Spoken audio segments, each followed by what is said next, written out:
नमस्कार। सांची बात के सभी दर्शकों का मैं रूप सिंह गोसाई बहुत स्वागत करता हूं। और जैसा कि आप जानते हैं कि हमारा चैनल जो आपको इंस्पायरिंग स्टोरीज दिखाता है, जो समाज की जानी-मानी हस्तियां होती हैं, जिनसे लोग प्रेरणा लेते हैं। तो आज इसी सेशन में मैं यहाँ पर पहुँचा हूँ फरीदाबाद।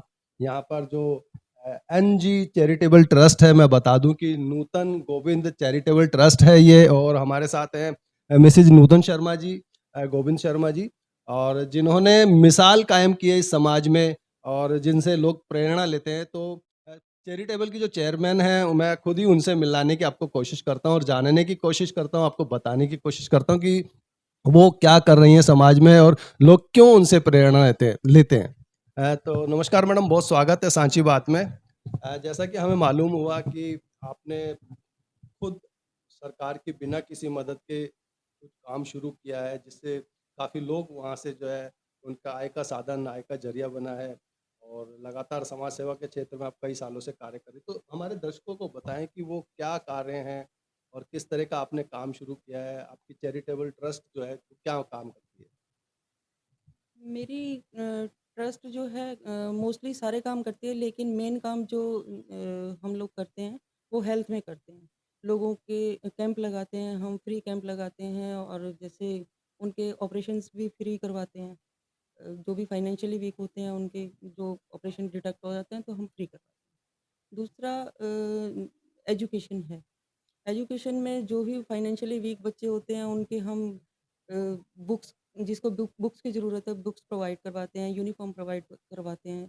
एडमिशन्स मैं बहुत करवाती हूँ दिल्ली में, अपनी गाड़ी में डाल-डाल के बच्चों को, और यहाँ तक कि अगर लेबर क्लास है तो उसको यूनिफ़ॉर्म उस एक ड्रेस पहना के फिर मैं स्कूल में एडमिशन करवा के आती हूँ, ताकि उसको थोड़ा-सा लालच हो। मेरा मकसद ये है कि एक तो स्कूल से बच्चा बाहर ना रहे, और दूसरा ये है कि कम से कम एक टाइम का खाना बच्चे को मिल जाए। अच्छा, ये बताइए कि आपकी जो ये ट्रस्ट है कब बनी, इसकी प्रेरणा आपको कहाँ से मिली? मेरी ये आदत में शुमार था कि मैं लोगों की मदद करती थी। मैं पहले सर्विस करती थी एज़ टीचर, फिर मैं एज़ डिप्टी डायरेक्टर तक मैंने काम किया। तो जैसे मेरे स्टाफ में कोई पीएन होता था या जो भी स्टाफ के वो होते थे, तो उनकी जो भी प्रॉब्लम्स होती थी मैं सोल्व करती थी। गरीब बच्चे होते थे, उनका फ़ीस भर देना या जो भी इस तरह से, किसी का घर जल गया, किसी की झुग्गी टूट गई, तो मैं जॉब में रहते-रहते मैं करती थी। किसी का ऑपरेशन करवा दिया। तो आपको परेशानी नहीं आती थी जॉब में रहते हुए? नहीं, परेशानी नहीं, ये मेरा एक अंदर से शौक है, मुझे सैटिस्फैक्शन मिलता है ऐसा काम करने से। तो मुझे लोगों ने कहा कि अगर आप ऐसा काम करते हो तो आप एक ट्रस्ट खोलो, ट्रस्ट बनाओ, एनजीओ बनाओ। तो उनके कहने पे मैंने एक एक ट्रस्ट मतलब बनाया अपना, और इसमें मैं फाउंडर प्रेज़िडेंट हूँ, और चीफ सेक्रेटरी हैं, मेरे हस्बैंड हैं। तो अब हम ईज़िली ये काम करते हैं, हम वुमेन एम्पावरमेंट का भी काम करते हैं, लोगों को जितना ज़्यादा हो मैं लेडीज़ को एम्प्लॉयमेंट मुहैया करवाती हूँ। अब उसमें मैंने एक मशीन लगाई है यहाँ पे, मैंने ये अनंगपुर गाँव पूरा अडॉप्ट किया हुआ है, जिसमें मैं हेल्थ और एजुकेशन का काम पूरा देख रही हूँ। और शायद आपने सुना होगा कि ये 8 स्कूलों को हमने फंडिंग करवाई थी, और नए स्कूल वो बन गए हैं। और इसी तरह से वहाँ की लेडीज़ का ग्रुप बना-बना के मैं हैंडीक्राफ्ट्स उनका काम करवाना चाहती हूँ, हैंडीक्राफ्ट्स में उनको ट्रेन करवाना चाहती हूँ, और उनके जिनके पास भी छोटे-छोटे रूम्स हैं, तो मैं चाहती हूँ उस एक-एक रूम में छोटे-छोटे कोई एमएसएमई के अंडर छोटे-छोटे उद्योग, छोटे जो कहते हैं, जैसे लघु चप्पल उद्योग। चप्पल बनाने का, या माइक्रो इंडस्ट्री जिसे कहते हैं। चप्पल बनाने का, दोनई बनाने का, जो मतलब जो लेडीज़ ईज़िली कर सकें।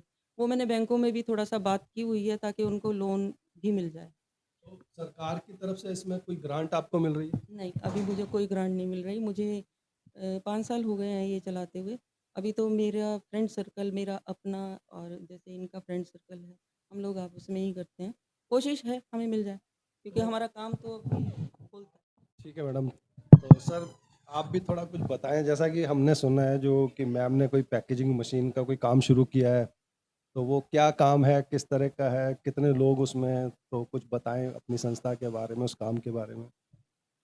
मैं सबसे पहले तो ये बताना चाहता हूँ कि नूतन शर्मा यानी मेरी वाइफ़ एक बहुत ही नोबल फैमिली से बिलॉन्ग करती हैं, और जो समाज सेवा में शुरू से ही है।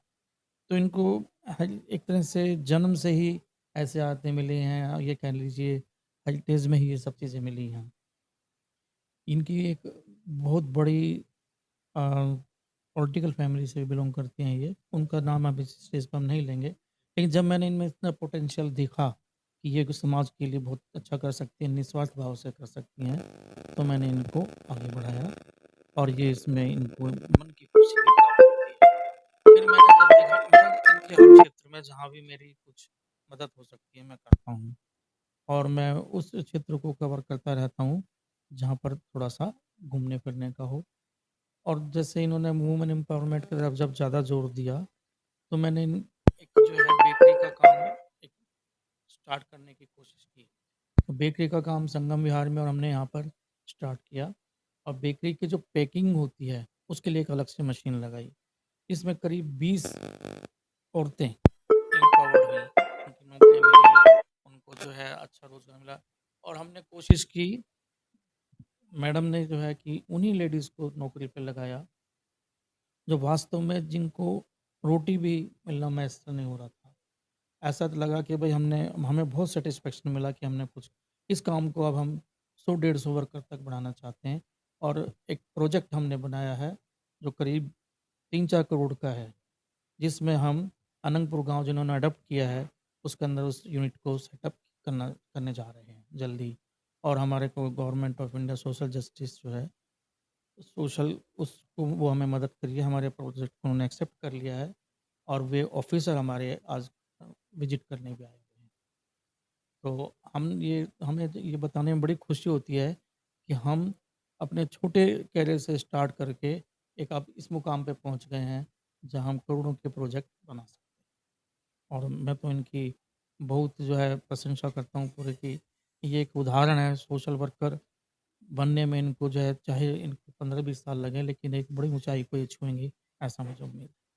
आपकी भी बहुत ग्रेटनेस है कि आप जो है महिला है आपकी और उनको समाज में जो है आगे बढ़ाने की कोशिश कर रहे हैं, एक पति होते हुए पूरा फ्रीडम दे रखा आपने उनको। ये तो इनके अधिकार तो है ही है। इनका जो है वैसा भी एक जो दिली इच्छा है कि समाज के लिए करना और शुरू से 15-20 जब से ये अपने सर्विस में आई हैं, तब से ये हर लेवल पे स्टूडेंट्स को मदद करना, अपने कलीग को मदद करना, अपने पूरे स्टाफ को मदद करना और अपने से ऊँचे अधिकारियों को भी मदद करना। उनके अधिकारियों ने भी इनकी बड़ी मदद की है। इसके इनके अंदर जो पोटेंशियल देखा ना, जो एबिलिटी देखी, तो इनको इतनी जल्दी प्रमोशन मिला, ट्रस्टी भी बना लिया स्कूल का और इसके बाद फिर ये इन्होंने एक ऐसा स्कूल एक ऐसे स्कूल में जॉइन किया जो इंडिपेंडेंट था, इंटरनेशनल स्कूल। उसमें डिप्टी डायरेक्टर बनी। जब वहाँ से भी उनको सैटिस्फैक्शन पूरा नहीं मिला, तो उन्होंने सोचा क्यों ना मैं अपने ही इस क्षेत्र में कूदूँ और इतना बड़ा काम करके दिखाऊँ समाज को। और कभी-कभी हमने जो है अपने कलाम साहब से भी डिस्कस किया था, उनसे बहुत प्रेरणा मिली। उन्होंने भी कभी कहा था कि एक बहुत बड़े स्केल पे आप एनजीओ बना सकते हो, हमें आप में बड़ी आशा दिखाई देती है। तो तब भी हमें ऐसा लगा कि हाँ, हम कुछ कर सकते हैं। तो मैं जिस तरह से आपका समाज में नाम है, दिल्ली में फैला हुआ है आपका नाम, आपके चैरिटेबल का नाम और आपने अपने कार्यों के लिए आप जानी जाती हैं समाज में, तो क्या राजनीति में भी आने का कुछ सोच रहे हैं आप?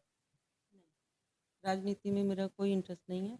मैं केवल सोशल वर्कर हूँ और समाज के लिए काम करना चाहती हूँ। मैं बताना चाहूँगा कि राजनीति में जब आदमी कदम रखता है, तो किसी एक का होकर के रह जाता है और फिर उसमें दुर्भावना पैदा होने लगती है समाज के अंदर की तो उस पार्टी का, उस पार्टी का। हम सब पार्टी के हैं, तो हम सबसे मदद लेके सबको एक साथ जोड़ के चलना चाहते हैं, क्योंकि हमारा मकसद समाज सेवा ही है और समाज सेवा ज़रूरी नहीं है कि राजनीतिक क्षेत्र में कूद कर ही की जा सके। ऐसे बड़े-बड़े नाम इस देश के अंदर हैं जैसे मदर टेरेसा या जो बिना किसी पॉलिटिकल करियर के इतनी ऊँची उठी हैं। जी। हाँ, वैसे इनको कॉल आते रहते हैं डिफरेंट पार्टीज़ से कि मैडम आप हमारी पार्टी जॉइन कर लीजिए, हमारी पार्टी जॉइन कर लीजिए, ये टिकट ले लीजिए, ये टिकट ले लीजिए। कहते हैं नहीं, जब कभी भगवान जो चाहेगा उस जब की जब देखी जाएगी।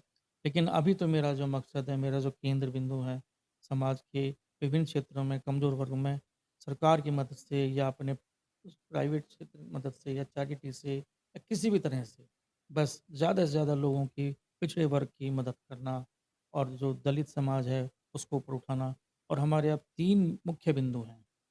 एक बड़ा स्कूल खोलना, एक बड़ा हॉस्पिटल खोलना और एक बड़ा अनाथालय खोलना। इसमें वृद्धाश्रम भी साथ में जोड़ देंगे। ये हमारे जीवन के टारगेट। बहुत ही अच्छा उद्देश्य लेकर के आप चल रहे हैं और हमारी भी साची बात की ओर से यही शुभकामनाएं है कि आप अपने कार्यों में उन्नति पाएं, सफलता पाएं। आप हमारे दर्शकों को वो अपना सेटअप दिखाना चाहेंगे कि किस तरह का वो है आपका? मैं साची बात वालों को बड़ा धन्यवाद देता हूँ कि उन्होंने हमें मौका दिया आपसे रूबरू होने का। हम बड़े भाग्यशाली हैं और इस परिचय के लिए इनको धन्यवाद देते हैं और साथ में अपना कुछ दिखाते हैं। जी सर, आइए। ये हमारे कुछ साथियों ने हमारे को सजेस्ट किया था, वुमेन एम्पावरमेंट किस तरह से छोटे से एक यूनिट से हो सकती है। तो एक बेकरी वाले हमारे एक साथी ने संगम विहार में एक बेकरी लगवाई जिसमें कि फूड प्रोडक्ट्स बनते हैं। अभी तो हमने केवल मिठाइयों से स्टार्ट किया है। जो पतीसा कहते हैं, जिसको सोन पापड़ी कहते हैं, वो वहाँ पर बनाती हूँ। 4 लेबर हमने लगाई हुई है, 2 वर्कर स्किल्ड वर्कर लगाए हुए हैं। फिर वो सामान हमारा पैक होता है, प्री पैक होता है, प्लास्टिक की पैकेजिंग होती है उसकी, और उसके बाद में वो सामान हमारे यहाँ आ जाता है। फिर वो पैकेजिंग जो होती है, इस तरह से हमारा माल हमारे पास आता है। फिर पैकेट बनता है उसका, पैकेट इस तरह से प्लास्टिक के पैकेट बनते हैं। ये प्लास्टिक के पैकेट बनते हैं, ये मशीन पे रखे जाते हैं। इधर मशीन, और ये ऑटोमेटिक मशीन है, इस पर चलती रहती है बैठ के, और ये फिर इसका जो है ये पैकेट यहाँ पर पैक हो जाता है। पैक होने के बाद में ये लड़ी बन जाती है और ये पूरा पाउच पैक जो है, पूरी लड़ी फिर हम इस तरीके से इनको पैक करते हैं। एक पैकेट में जो है करीब 3 से 7 है, इसको हम एक बोरा बोलते हैं। इसमें एक में 36 हैं, तो 10 तरीके से इसकी हमारे को कॉस्ट जो पड़ती है वो लगभग 3.5 पड़ती है, जो मार्केट में 5 चली जाती है। और जिसका सारा का सारा पैसा हम नो प्रॉफिट नो लॉस पे सारे वर्कर्स पर बांट। तो आपने देखा कि एनजी चैरिटेबल ट्रस्ट किस तरह से समाज सेवा के क्षेत्र में कार्य कर रही है, किस तरह से उनका ये सेटअप है, और उनकी जुबानी अभी आपने खुद ही सुना कि उन्होंने किस तरह से अपने आप को शुरुआत करते हुए यहाँ तक वो पहुँचे हैं। हमारी साची बात की तरफ से भी उन्हें बहुत बहुत बधाई है, बहुत बहुत शुभकामनाएं कि वो जीवन में इसी तरह लोगों के लिए, समाज के लिए, अपने देश को मजबूत करने के लिए इसी तरह से कार्य करते रहें। इसी के साथ साची बात के सभी दर्शकों का बहुत अभिवादन करते हुए मैं आप सभी से विदा लेना चाहूँगा। और जी, मैं भी सांची बात का बहुत धन्यवाद करना चाहूँगी, दिल से आभार कि उन्होंने हमारे काम को पहचाना और इसमें हम लोगों तक पहुँचाने में हमारी मदद की। Thank you so much. तो साची बात का यही काम है कि जो समाज में समाज के लिए एक प्रेरणा बन रहे हैं, तो उनको आगे पहुंचाना साची बात का भी कर्तव्य बन जाता है। बहुत बहुत धन्यवाद। और वास्तव में जो है साची बात का हम हृदय से आभार प्रकट करते हैं। तो आपको ये जो मोटिवेशनल वीडियोज होती हैं, या कहते हैं कि प्रेरणादायक जो स्टोरी हैं जो समाज की, वो कैसी लगती है, ज़रूर अपने सुझाव और विचार हमसे साझा कीजिएगा। इसी के साथ आप सभी से हम विदा लेते हैं, जल्द मिलेंगे। नमस्कार, धन्यवाद।